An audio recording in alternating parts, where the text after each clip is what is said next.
Shruti Smriti Purananam Alayam Karunalayam Namami Bhagavat Padam Shankaram Lokashankaram.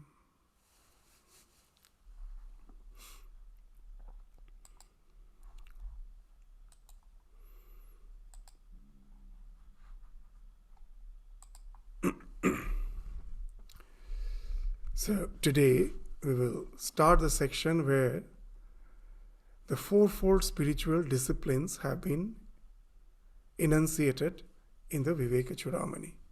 That as in the last class we were indicating that for a spiritual aspirant, there's a need for 4 qualifications. What are these 4 qualifications? That will be enunciated in the 19th verse of the Vivekachudamani. So what's the 19th verse? What it states? Adau nitya anitya vastu viveka pariganyate iha amutra phala bhoga viraga tat anantaram shamadhi shatka sampattihi mumukshutvam iti sphutam. So the fourfold spiritual disciplines, at the very first, the first practice that comes, the first discipline is the Viveka. The first is enumerated, the discrimination between the real and the unreal. By Viveka is meant the discrimination between the real and the unreal, the eternal and the transitory. So first, that should dawn in an aspirant's life. He should have Viveka. Once he has Viveka, the other practices follows. They all succeed one after other. What's the next? The Viveka is followed by Vairagya. Once an aspirant knows what is real and can distinguish it from the unreal, then naturally his or her tendency will be to renounce the unreal and to become more and more identified with the real. So once he knows that this world of transitory existence is not real, so the enjoyment of the fruits of one's action here and hereafter, that's being indicated as Vairagya, Viraga. So first is Nitya Anitya Vastu is Viveka. Viveka speaks of the distinction, the discrimination between the Nitya, the eternal, and Anitya, the transient. And then Iha Amutra Phala Bhoga Viraga. The next thing that follows is that once I know that the world is unreal, so naturally it's ephemeral. Naturally it's obvious that enjoying the results of the fruits of actions here or hereafter. Hereafter means in some other planes of existence after death. So that also is bound to fall off. That hankering for the results of action here or hereafter. If after all nothing is eternal, why should I hanker after the results of my actions here or hereafter? Because it's not going to stay with me through eternity. So that Viraga, the renunciation, follows after the Viveka. And once one have developed that Viraga, then one can think of practicing the disciplines of Samadhi Shatka Sampatti. There are 6 practices. That 6 practices that will be enunciated gradually. They are Shama, Dhamma, Uparati, Titiksha, Shraddha, Samadhana. These are the 6 practices. What it speaks of, Shama means controlling of the mind, Dhamma, controlling of the senses, Uparati. Uparati is a technical term where you don't allow the mind to get associated with the sense objects. Means you keep your mind disengaged. The sense organs are disengaged from the objects of the senses. So the sense organs are not allowed to project out. So this, you don't allow the mind to project out so as to interact with the world of sense objects. That's uparati. And that is followed by titiksha, the endurance. That in this life, we always face the opposite polarities in the form of sukha, dukkha. Happiness, sorrow, happiness, misery.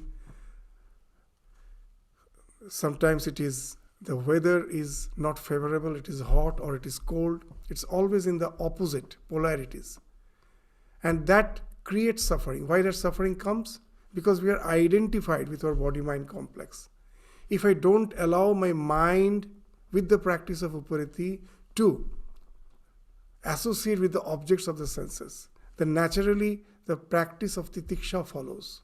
That nothing can as such affect me. The dualities of life cannot affect me. I remain always absorbed in the contemplation of the self.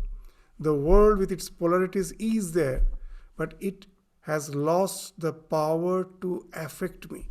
The definitions will come one after other. So that is titiksha, the power of endurance. That endurance, forbearance, endurance is such that you don't have any grudge within. If you have grudge, that speaks of the mind is concentrated, is not calm. That speaks of the turbulence of the mind. The mind is not tranquil if you're having the inner grudge, if you're having constantly your lament over the situations of life. So that's why the word which will come, significant, it will be a very significant phrase while defining titiksha, is this chinta vilapa rahitam. That you are not at all concerned. You don't lament over it. They are passing through your life but which in no way can affect you. That is titiksha. And then after titiksha will come this shraddha. And then samadha. Shraddha means this faith in the words of Guru, faith in the words of the scripture. When you have to persevere in spiritual life, again and again the doubt may assail you. That is it really in any way going to help me out? Is this practice, is it worth to practice, to continue with this practice? Is it really going to yield the result which it always speaks of? So that's the thing that doubts may assail. So you have to have shraddha in the words of Guru, in the words of the scriptures. And then it will lead to samadhana. Samadhana speaks of samadhi, to the deep absorption, the deep contemplation on the self. So these are the 6 practices: shamadama, titiksha, samadama, uparati, titiksha, samadhana, shraddha, samadhana. So these 6 practices, they form as if like a package that after you develop vairagya, they have to be practiced. And at last comes this yearning for liberation in this very life. That is the mumukshutvam. There's the last practice, the last discipline. There's tremendous yearning, intense yearning for liberation.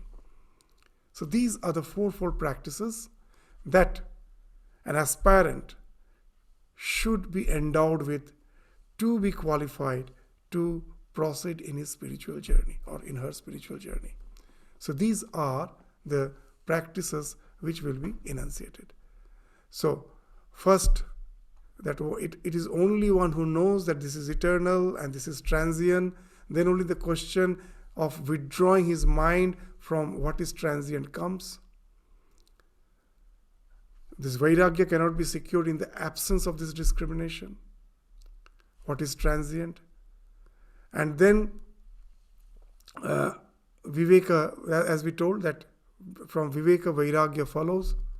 And it is only a person who has Vairagya can acquire this Shanta, this Shama, Dhamma. Shama means mind control, the control of the senses. And then Dhamma can be effectualized, is possible only when there is a control of the mind. Unless you first calm down your mind, there is no question of calming down of the senses, because it is the mind that directs the senses. So if I can disconnect my mind from the senses, first the mind has to be calm, and then only the control of the senses come. So Shama is followed by Dhamma. And now the question is, there's a very interesting, in the interpretation we find this question, that if in achieving Shama, Dhamma happens automatically. If you can calm down your mind, the sense organs automatically gets disconnected, because it is the mind which activates, which directs the senses to get engaged in the sense objects. It is the mind that directs the senses to get engaged with the sense objects. If I can calm down my mind, then what is the use of practicing Dhamma separately? It happens automatically. So why Dhamma has been enunciated separately as a sadhana? Because you will find in the Bhagavad Gita it is mentioned, Indriyani pramathini haranti prasabhang manaha. Even if your mind is calm, to a certain extent, you will find in our life it happens, that I was meditating, my mind is calm. Now I keep the mind in the world. I allow the mind to interact with the sense objects. You find that though you, through meditation, you have attained a certain calmness, the moment you allow your senses to be engaged with the sense objects, your mind is as if forced to again get engaged in it. As Sri Ramakrishna used to say, Jotoi sheyan hao na keno, kajoler ghore thakle gaye dag lagbei. That however careful you may be, if you are residing in a house whose walls are painted with the soots, you are bound to get tainted by those soots, however careful you may be.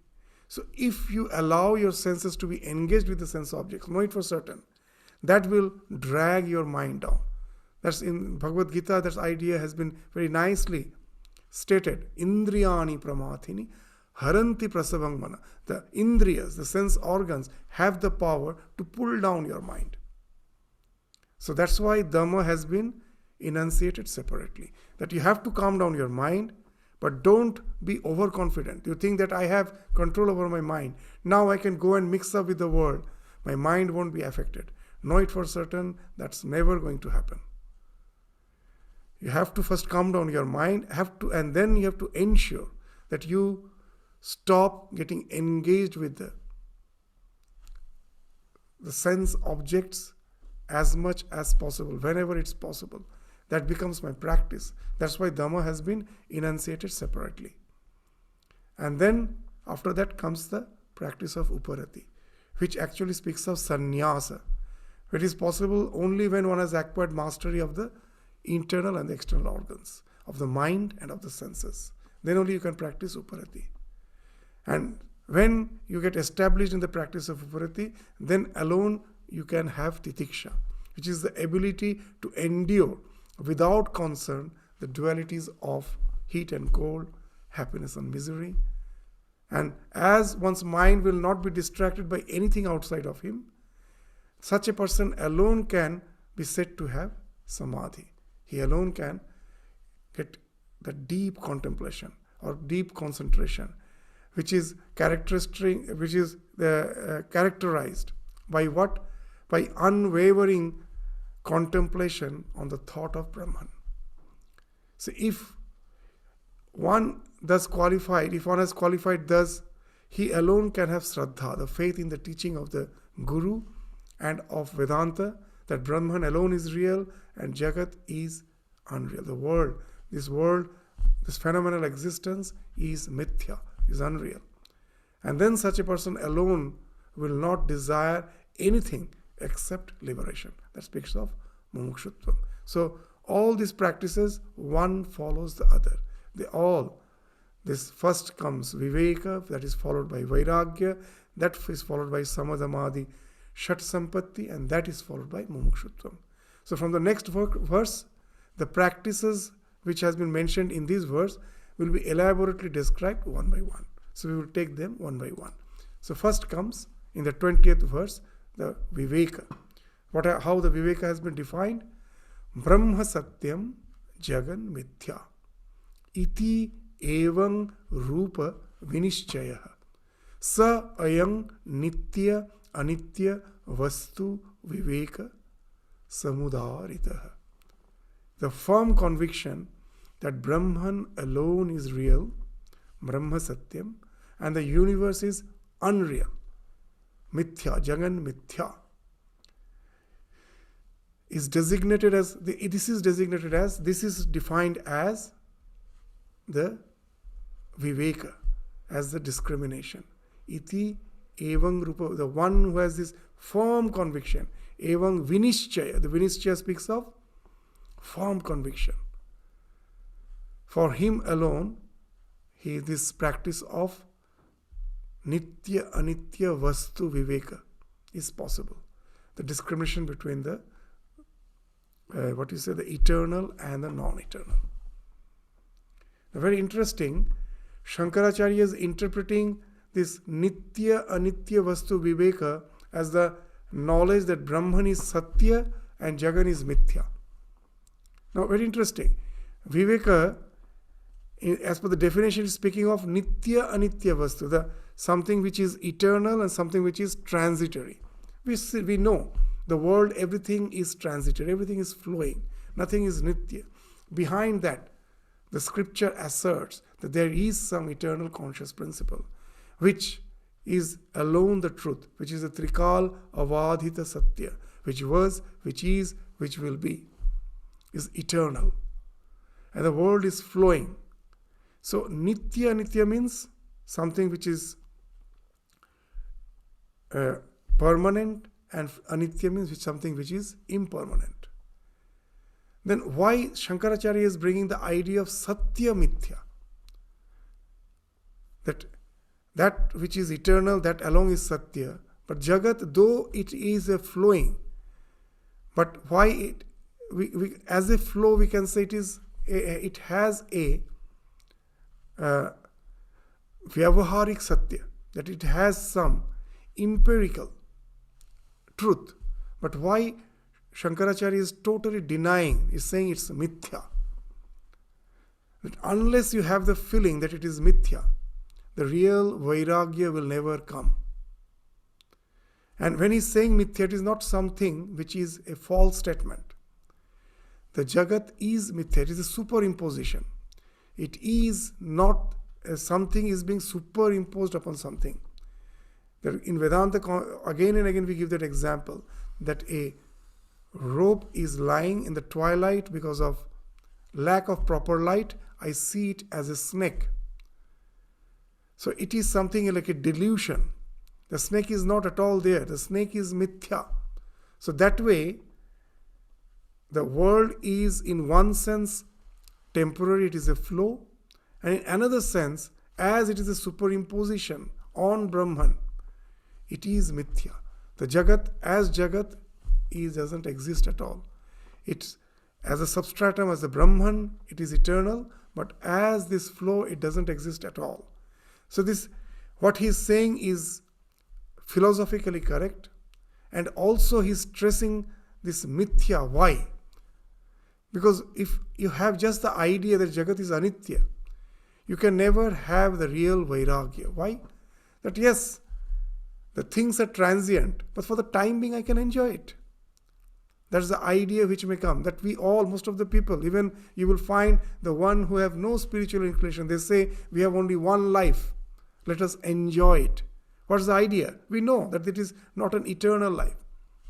It's going to end. So we will find that that type of idea, that anityata, doesn't lead to vairagya. But when you say it is mithya, it is just a mere projection. It is just a virtual reality. then only the Vairagya comes.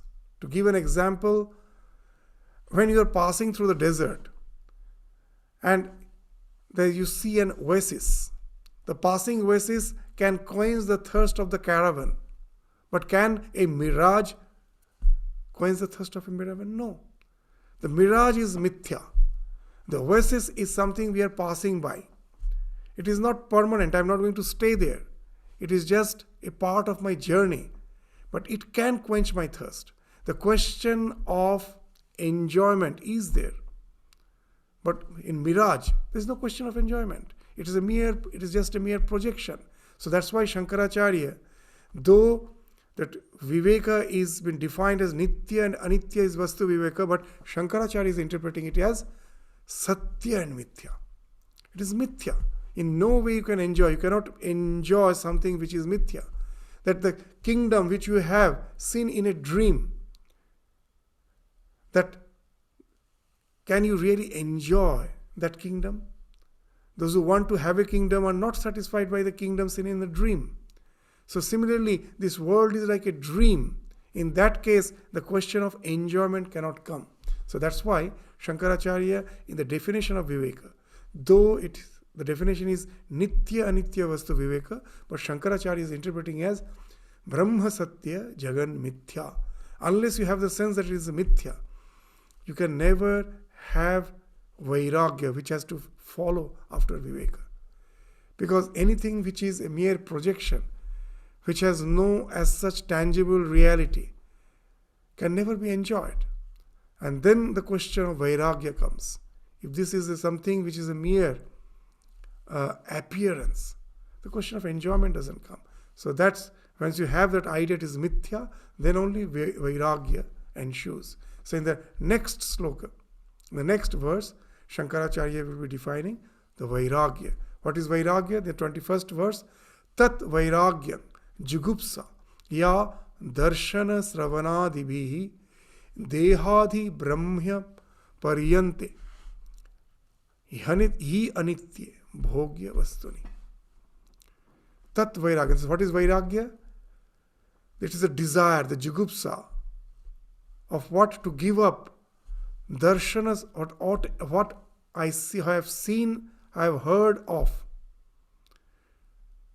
I have seen what I have seen, that yes, certain actions lead to some enjoyments in this life. That is something which is perceptible. And what is heard? I have heard that if I do good actions, that will result in some higher birth after my death. It is not something perceptible. I have heard. And I have this motivation, the inclination for doing punya, for doing good deeds. Because I have heard that I will enjoy the fruits of its result after life. And there are certain actions which is going to give me results here itself. What is Vairagya? The one who has developed distaste. One who has developed this total detachment from anything which has been seen or heard, for all these transitory enjoyments, ranging from this physical body to that of the state of Brahma. The state of Brahma is this Brahma Paryanta, Dehadi Brahma Paryanta. That anything in this world I can enjoy in this physical body, or it can be evolved if I do a lot of good karma that can result in a higher birth. I can evolve, and it can lead me to the state of this Brahma. I can attain the state of Brahma. That's the highest state which we can think of this in this world of transitory enjoyment. All I renounce. Because if the world is mithya, then the question of enjoying these transitory enjoyments doesn't arise. So from that, the Vairagya ensues. So Sravana, Darshanadivi, what it speaks of? So Darshana refers to seeing the objects of sense enjoyments here on earth. And Sravana refers to the hearing of the objects of enjoyment in heaven, including all the celestial bodies till up to the attainment of the state of Brahma. And Vairagya means the desire to give up all these transitory enjoyments, beginning from this body up to even the state of Brahma, the Creator. What it's speaking of, the dwellers in this world, including the realm of Brahma, are subject to return to the life on earth. As you know, as has been stated by Krishna, Bhagavan Krishna in Bhagavad Gita, that what he is stating, A Brahma Bhuvana Loka Punaravartino Arjuna. That from Brahma to this all the existence in this world, they all have to transmigrate. When their quota of their good deeds is over, is exhausted, again, kshine punya, martya lokam vishanti. They again have to come to this world of transitory, this world where we are constantly going through the process of birth and death. So, what's the idea of this Brahma when God projects this universe? That what is the Brahma? We shouldn't in any way confuse Brahma with the ultimate idea of the divinity, the God. That who is Brahma? When God projects this universe, the first product of the evolution is Brahma. It is the cosmic mind. So consciousness first projects itself as the mind, and the mind is projected as the universe. So it is the cosmic mind which is being spoken of as the Brahma, from which this gross universe proceeds. Hence he is called the Creator. Anyone who performs meritorious deeds and practices meditation on Brahma, he will attain after the death, a post-mortem existence. He can attain the state of Brahma. He can attain Brahmahood. But this position, it is like a post. Like by all my endeavor, we can attain some professional position in life. Similarly, by lot of good actions, one can attain the position of Brahma. But it has a fixed duration, though it may be very long. Even though Brahma's lifetime is unimaginably long. But from the human standpoint, it is just as limited as the lifespan of human beings. This is all relative. See, do we think our life is really something unlimited? No. At the most 100 years, there is an end. We never think it is something quite long lifespan. But think just of any other animals like dog and cat. They live for 14 years, 15 years. They will think we live eternally. If they have that power of comprehension, they can comparison. From compared to 14, 15 years, 100 years, it appears to be quite long. So this span of life are all very relative. From our standpoint, the life of Brahma appears to be as if eternal, but it is also having a limitation. It's all relative. So this Brahma's lifetime, which is unimaginably long from the human standpoint, is actually something limited. And when all the results you have accrued for your good actions is over, then again, kshine punya, when all the punya is exhausted, again you have to come down to this existence. So therefore, from Brahma down to this, the scriptures they say, this down to just as what is a bunch of grass. This all beings are within the sway of this samsara. This cycle of birth and death, that speaks of the samsara, this wheel of birth and death. We are all within the sway of it.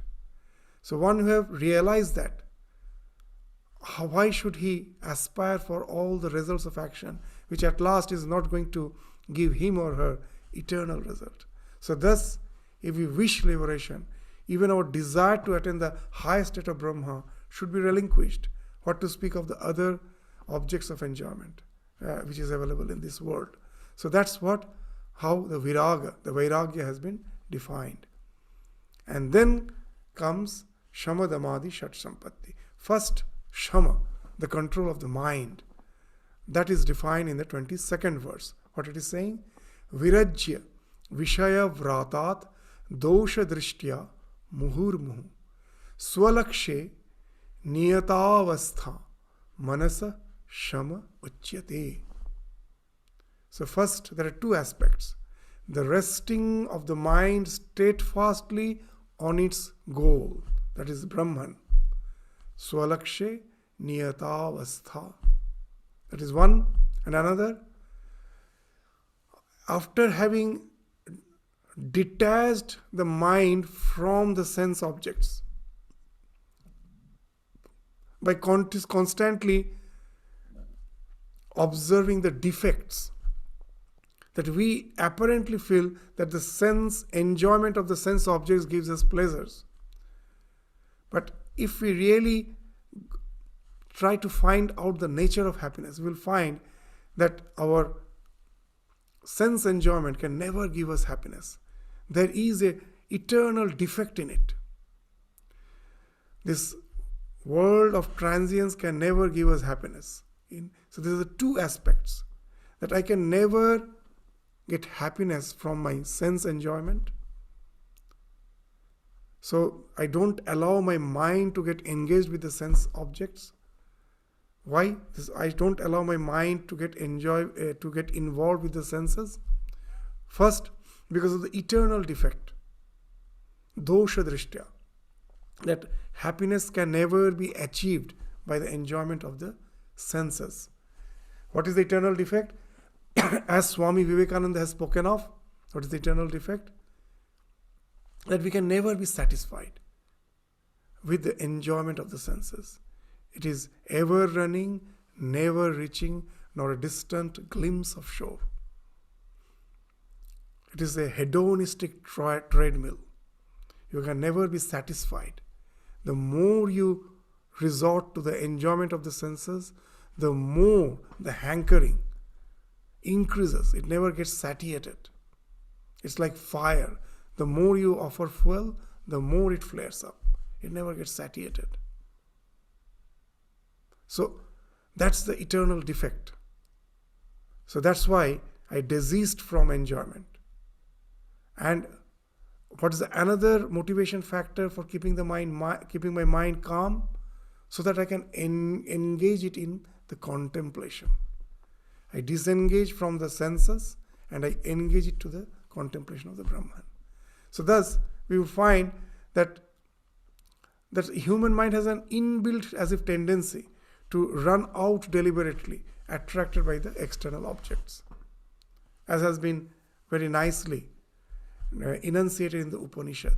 Paranchi khani vyatrinat swayambhu tasmat parak pashyati na antaratman.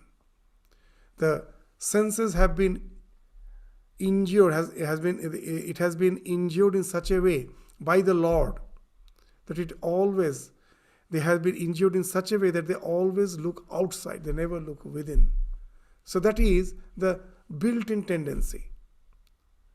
So this has to be restrained in two ways. How to stop this moving outwards. This parak, instead of parak, I start moving inside, pratyak. How to do that? So for that, the two things has been described in this verse, in this sloka. There is a negative aspect of this discipline and there is a positive aspect of this discipline. So what is the negative aspect? That this controlling of the mind can be done only when we continuously try to impress on our mind the fact that all the objects of enjoyment are inherently defective. And ultimately it will lead to dissatisfaction. We won't say sorrow. There is a difference between sorrow and dissatisfaction. So when I am enjoying something, I am not suffering. There is no sorrow. But am I satisfied? That's the big question. No. I will find already I have developed hankering for more and more and more. So the inherent defect is that we never get satisfied with it. So that's the negative aspect of this discipline. So as I can never get satisfied, why I allow my mind to get engaged with the senses? I keep it calm. And what's the positive aspect? That it requires the mind, that if you want to really contemplate on something higher, on something sublime, on your eternal nature, on Brahman. It has to rest steadfastly on Brahman. It has to maintain it calm. So there's a positive aspect. So we are disengaging from the senses and engaging in the contemplation of Brahman. So such discipline of the mind, first by withdrawing it from the external objects, knowing them to be the cause of all our dissatisfaction, and then by fixing it on the goal, that is the Brahman, is called Shama. So that's how Shama has been defined in the 22nd sloka. This Virajya Vishaya Vratat, that's the first thing, that I disengage from the external objects, Vishaya Vratat. How I disengage? Dosha Drishtya Muhunu. Again and again seeing the defects of it. And then after disengaging, what I do? Swalakshe Niyatavastha. Then I keep it engaged in the meditation, contemplation of Brahman. Swalakshe Niyatavastha Manasa. Shama Uchyate. That is the practice of Sama. So, next comes the practice of Dhamma, followed by Uparati. So the 23rd and the 24th sloka speaks of Dhamma and Uparati. So what is Dhamma?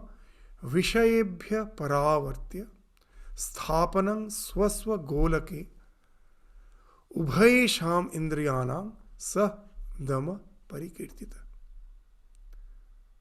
So Vishayebhya paravartya. So turning around. Paravartya means turning away from the sense objects and keeping them settled. Swasva goloke. You don't allow the eye to project out.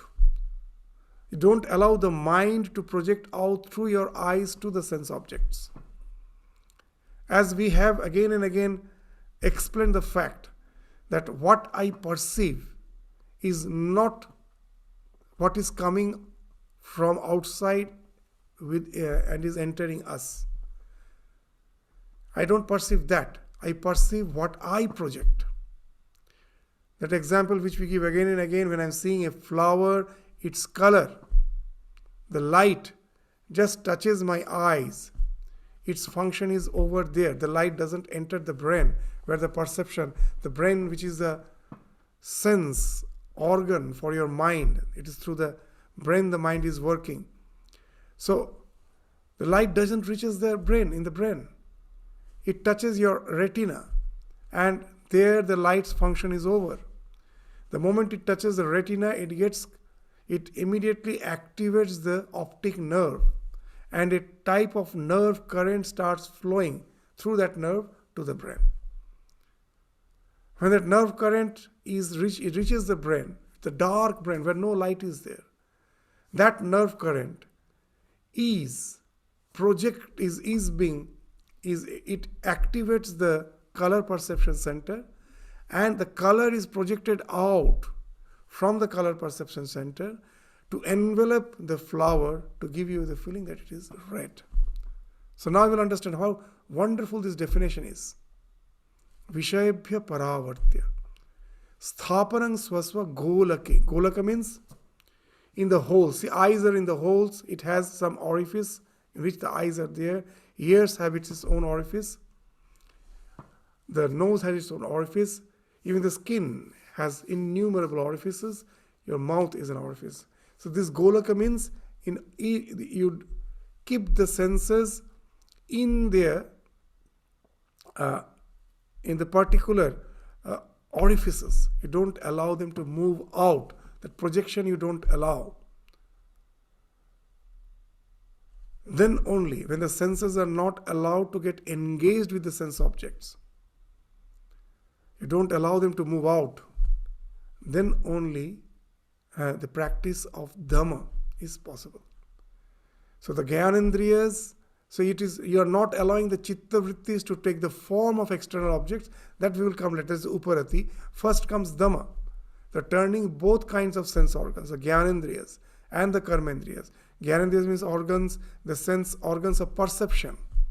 The eyes, the ears, the nose, the tongue as taste, and the skin as touch. These are the organs of perception.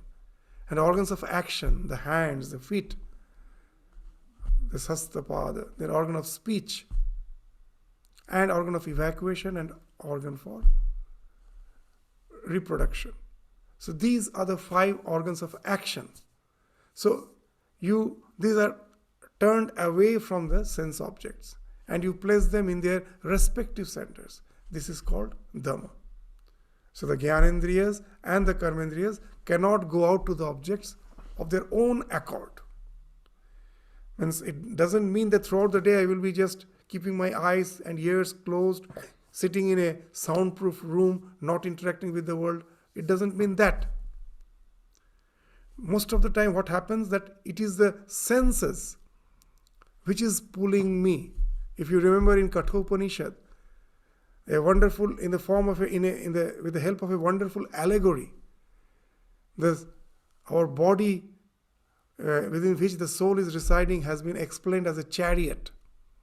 If you just those slokas, wonderful slokas, which enunciates that idea. What's that? Atmanang rathinang vidhi. The self is the one who is sitting in the chariot.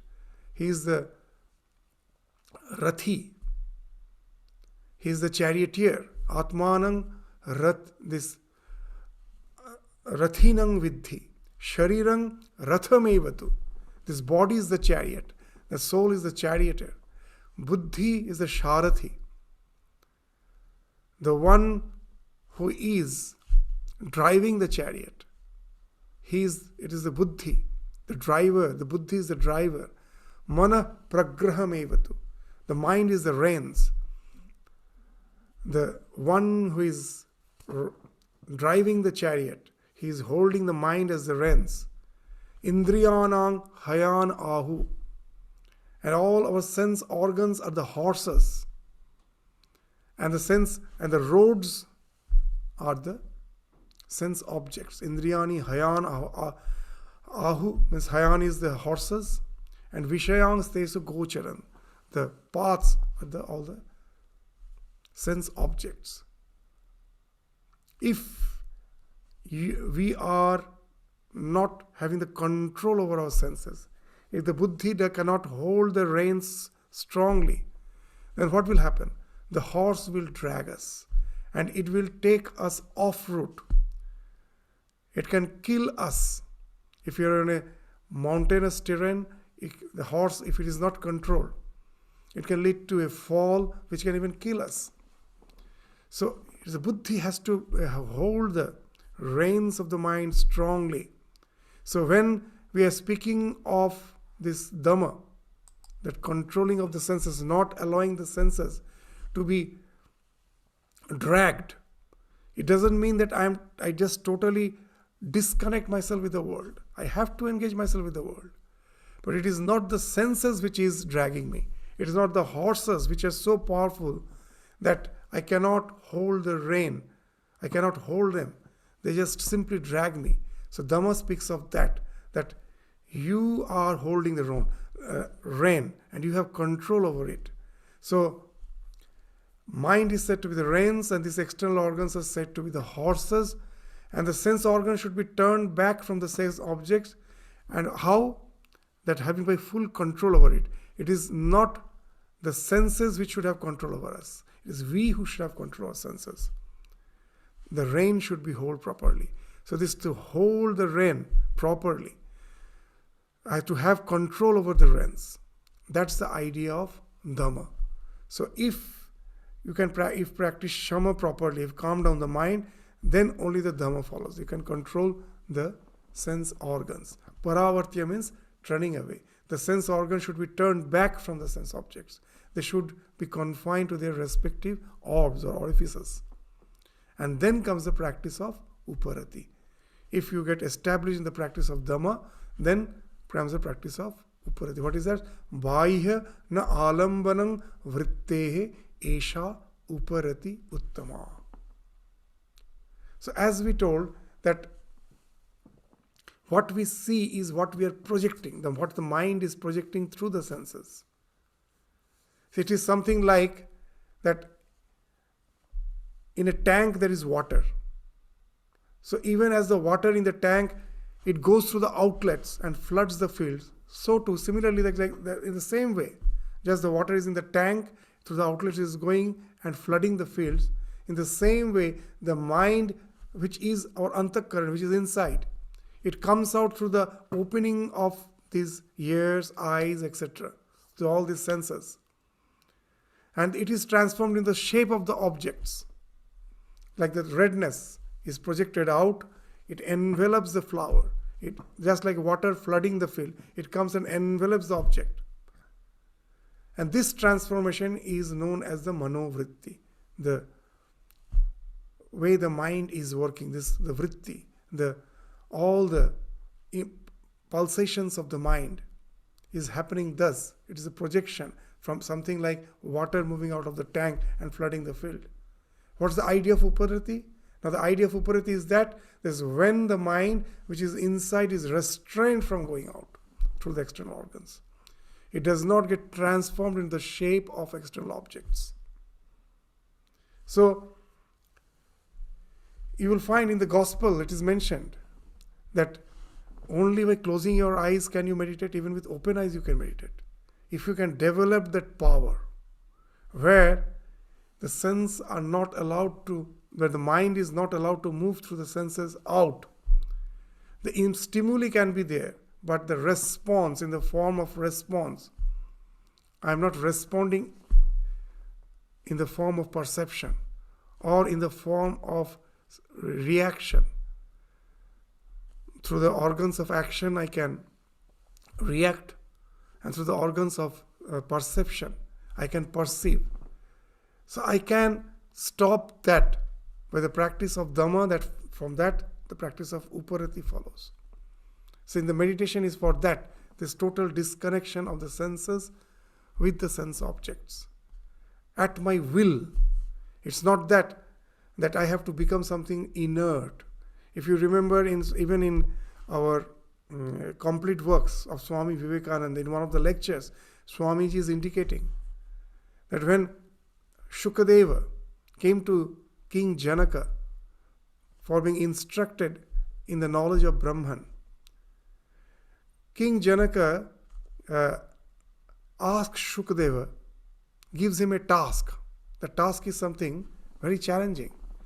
He gives him a bowl of oil filled to the brim, and he asks him to go round his court, the king's palace, the court, where lot of activities are going on. There are some entertainers who are dancing. People are conversing, interacting. It's a huge humdrum going on there.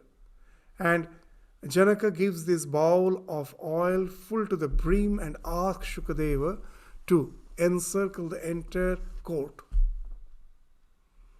And Shukadeva just goes round without spilling a single, in spite of thousands of distractions, innumerable distractions. He can keep his mind focused, and he goes round and comes back without spilling even a single drop of oil. And Janaka says, your education is over. That's the idea of this uparati. You don't allow, as you have, when you have sit down for meditation and you say that there is a security guard, as we, in our guided meditation we do. There's a security guard as if standing there. It decides what is allowed and what is not allowed. If you say that I won't allow anything to enter, it stops. Through practice it is possible. By practicing, first you try to calm your mind through the practice of Shama, then you practice this practice of Dhamma. You don't allow the senses to get engaged with the sense objects, and then this uparati, practice of uparati, becomes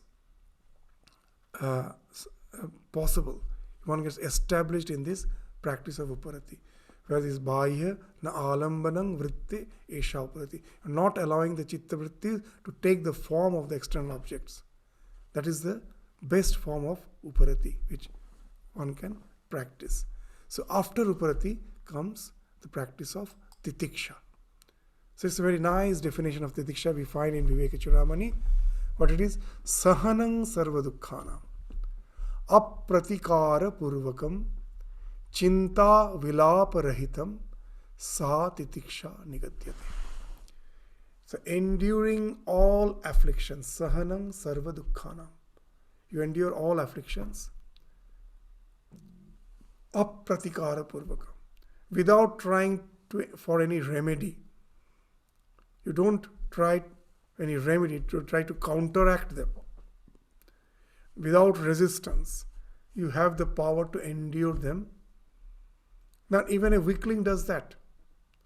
A weakling knows that he doesn't have the strength to really go against to revolt against the oppressor. Even in the present political scenario, we will find the states which are dictatorial.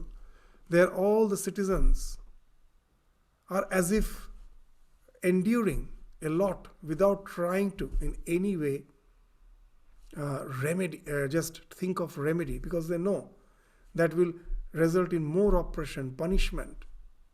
So they never think of it. They just go on enduring. But can we ensure that their mind is at peace? Inside there is a lot of concern. There's a lot of, they're lamenting inside. There's a lot of anxiety. So that is not titiksha. So sahanam, so the weaklings do practice that first line. Even the weaklings in the world, those who don't have the power to overcome the oppressor, they do practice that sahanam sarva dukkhanam apratikara purvakam. But that is not titiksha. The second line is very important. Chinta vilapa rahitam. The calmness of the mind is not disturbed. As Swami Vivekachudamani gives an example, a bull was just lying and taking rest. A mosquito was sitting on its horn, and after some time the mosquito felt bad. As it was sitting on the horn, it just asked the bull, am I in any way annoying you, disturbing you, just as I'm sitting on your horn? And the bull then replies, oh, no, you can bring your entire family and sit there. It in no way affects me. What's there? As the horn has no sensation as such. So, this mind is not in any way connected with the horn. So similarly, our practice should make us that type of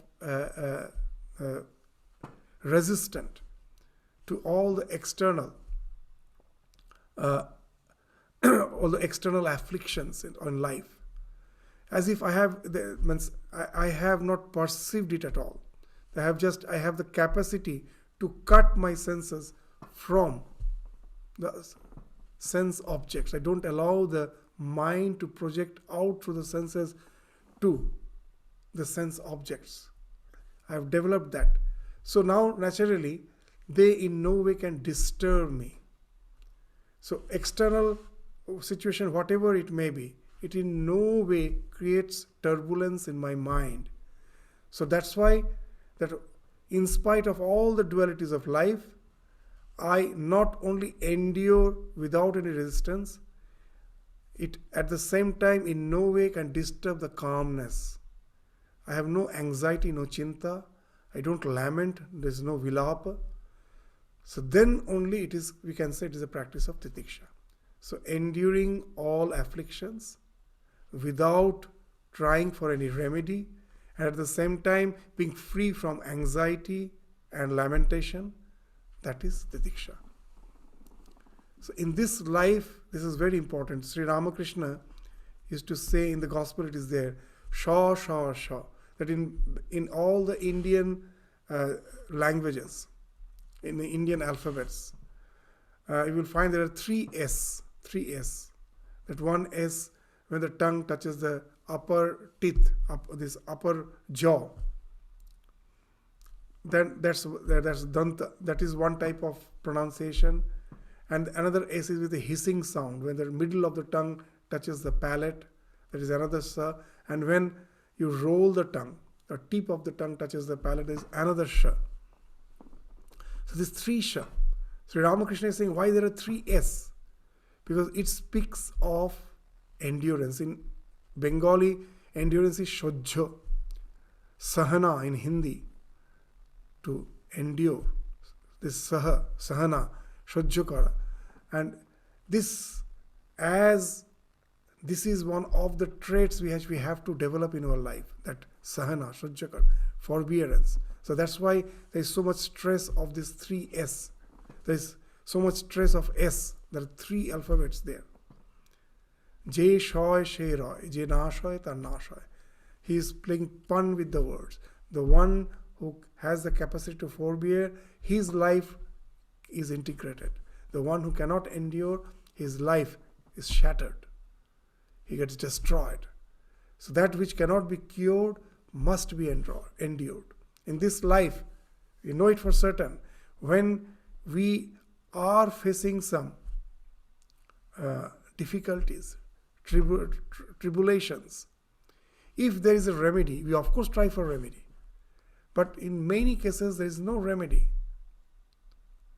Once we understand that there is no remedy, we have to develop the capacity to endure it. That which cannot be cured has to be endured, must be endured. Otherwise, it will be like jumping from the frying pan to the oven. It will be still, our condition will be worsened. So when we cannot change the circumstances, we have to change our attitude. We should know that to live with it without constantly lamenting on it. So that's the idea of chinta vilaparahitam. If the mind is full of anxiety and lament, how can you think of contemplating on Brahma? You can never have Brahmanishtha. It's the first thing for the contemplation of the Brahman is a calm mind. And if the chinta vilapa is going on, how can you do that? So the external world shouldn't affect you. You shouldn't react to it.